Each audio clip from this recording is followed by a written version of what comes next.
It's so beautiful. It's my Genmitsu 440 Reno CNC machine that was supplied to me by Smart, but no money has exchanged hands. But technically, it's still a sponsored video. Well, you see, this particular machine is blue and silver. Oh, that it is. But the problem I've had with it is, whenever I put a piece of wood on there to try and use it as a CNC machine, it falls through. You see, there's no base. Well, a base does come with it. That it does. Unfortunately, it is especially 2 pieces of MDF. Not 1, but 2 pieces of MDF. Allow me to show you. I'm not saying it's bad. I'm just saying it could be better. Now, as you can see on the base there is the 2 pieces of MDF. There's been 2 pieces so it can fit into the box. Okay? Because it was a long, narrow box. Quite heavy. But the problem is you then have a joint down the middle. Now, MDF being MDF, in time it's going to take on moisture in the air and what have you. And potentially it's going to go a bit lumpy. Yeah, and it might not be perfectly in line with each other. So I thought to myself, I just see what's going to happen here. So, it might not, but I think it probably would. Okay? So what I did is, and I suggest you do the same, is grab your 2 pieces of MDF, seal it on the back, and seal it on the top, and then join them together. Okay? But not just join them together, put some bits of wood behind it, like that. Alright? That is the back. Okay? I've literally just put some bits of wood in there to help. That one goes straight across where the joint is, but also I've got then 2 longer pieces on the side, and along the sides here, and that just helps, it gives a bit more support. But not only that, I got a bit kind of fancy. I got a bit fancy. I painted it as a kind of a metallic-y black colour, and then I laser burned CNC, and also Smart. Haha, yes.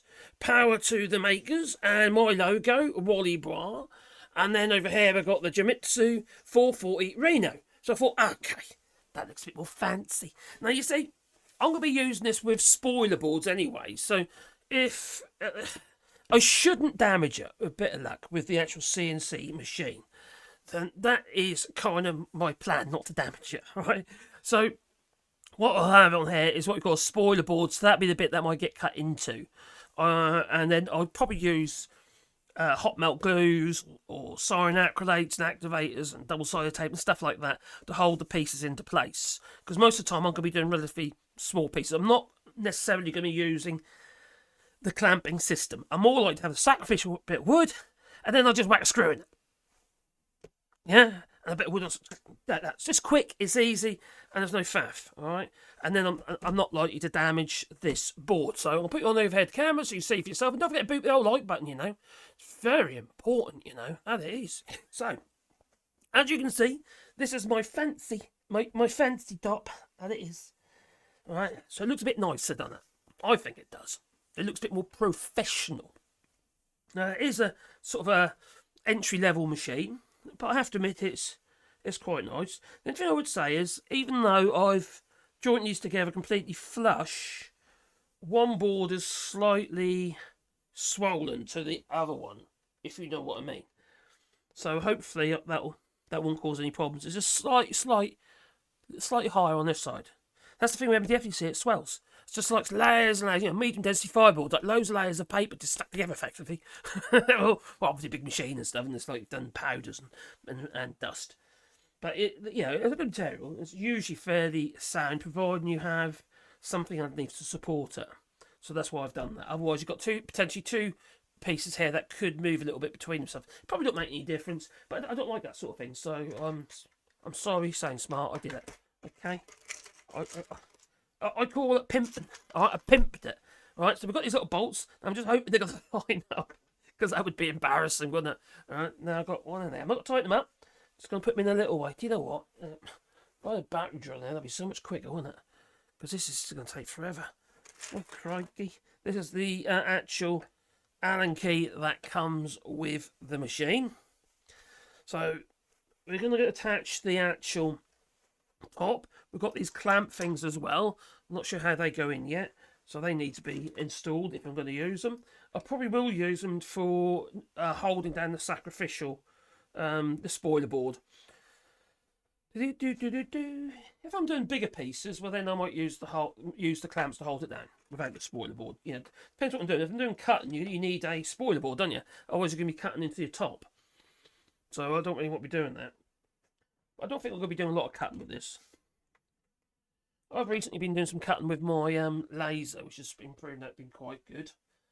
I made a USB thumb drive holder the other day, and that turned out really well. I'm very pleased with that, and it's currently on my computer. There it is. Just made out of oak, and then it's got those little square holes in it, basically, for the USBs to. Oh my god, you can see my beard, below me, and my hair. I hope I haven't got spuds in it. Hope there's no spuds. Let's get one in there, like so.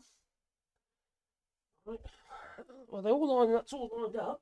So that was very lucky. It could have been absolutely terrible. Right, 2 more over there. Then I've just got to tighten them up. Now, I've got pretty much, I've used one about once, but most of the work was done for me. So I haven't got much experience with CNC. I'm getting better now with the lasers that I've got. I'm learning quite a bit with the old laser engravers and cutting. That is going quite nicely. So let me just screw these screws in. They're going in, okay. Very pleased about that. Wait it out, get no space.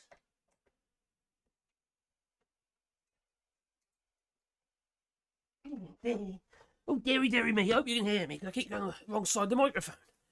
Right, so I've just got to tighten these up. There's one at the back. I know you can't see these ones at the back there. That's bigger than what my camera can actually. Can it go any higher? No, it can't go any higher, really. That's going in. That's good. Right, so you get the gist, don't you? You get the gist. So I'll just tighten the front ones up. Then I'll get a battery drawer and do the other with a battery drawer. I've actually got another battery drawer coming. Little handheld ones in here. You know, I don't think my my sonic screwdriver is big enough for this job. Here's my sonic screwdriver. Yeah. Gotta have a sonic screwdriver, you know, it's very important. Right. So, yeah, but the main point of this video really is about the base, right? I just realised something I should have done. I should have painted the edge. I can see the pine from the edge. I might take it off later again and paint that up. I could probably do it in situ, actually, to be honest. It's only the edge. It's just that the reinforcing piece of wood that I've put on there, you can see them from the edge. But I don't suppose it really matters. I'm a bit pedantic about stuff like that. Especially when the machine is new. Then it gets covered in muck, then I'm not quite so worried. Now, whenever you got something like this, just be careful that all the bits and pieces, you well lubricate them. And if you're in a damp atmosphere, because I am this time of year, I have got dehumidifier in here, but it's only as good as long as you've got the heating on in there, you know. But if I'm not in here all the time, the dehumidifier does nothing. So you've got to have warmth in the air for the dehumidifier to work efficiently. So yeah, I don't know if you know that. It's no good getting a dehumidifier in it, and it's really, really cold because it ain't gonna work.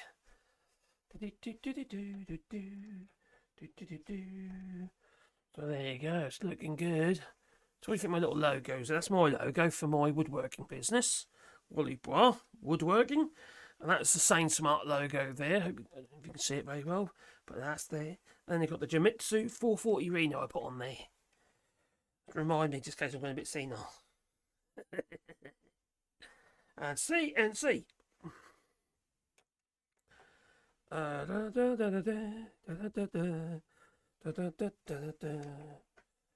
Right. There we are. It's good. That is. Well, the next video will be the wiring up. I'll also do a video about tensioning the belts. Because the top belt doesn't actually, this belt here is loose. It hasn't got the tensioner on yet. And this is the tensioner. It's just this little thing here, you see, it's the tensioner. And that we haven't actually installed yet. You need tensioners on this particular machine because the belts aren't like the belts you get on a laser, which are much softer. These are actually quite hard, a lot stronger belts, I think, than them. They're not so soft. That on there like so. That on there like so. Yep, that's good. There's that one. That's good. I don't overdo it, but I don't want it to come undone. If you overdo it, you might pull the threads out of the aluminium underneath, so you don't want to be doing that. So it just needs to be hand tight. So there we go. That is the Genmitsu Reno 440 laser CNC machine with my black japanned finish. It's basically just car paint effectively, and then I just get a light coat or using 1200 wet and dry just to dull the finish down. So you don't want it too shiny; it makes it slippery. You don't want, you know, and also if I'm using a camera on here, I'll get a lot of reflections coming back, so I don't want that either. So I also want to video the actual cutter doing its thing. That I do. So that is the Sane Smart Genmitsu 440 Reno CNC machine, and with my super duper top. It's base plate base, or whatever they call it. Yeah, I don't want it to be the spoiler board. No, the spoiler board is basically the bit you sacrifice if you're doing cutting, or in case you make a mistake and the router decides to go and shrivel up. Which probably will happen with me, especially while I'm learning. I don't want to do that. I want to learn, but I don't want to chew things up. Oh, great, you know, ain't I beautiful? Oh, anyway. Be most kind and boot the old like button, and maybe subscribe to the channel and a little bell icon, because then you get one first thing in your pocket every time I upload another video. And I will be uploading a whole series of videos on this machine using it as well, and it's going to be used in my work, as part of my workflow anyway, so I will be making plenty of videos. So I think they're going to get value out of that. But also, we've got the lasers behind us as well. I've been making lots of videos for the longer B1 over there. I've got to do some Sculpt Fun laser videos, and also some more Alga laser videos. So, yeah, well, anyway, I'm going to be busy. But I need projects, you see. I need projects as well. So it's time for me to go. I was going to say toodaloo, you know. So toodaloo, and have a lovely day. Don't forget to boot the old like button. I tried too hard.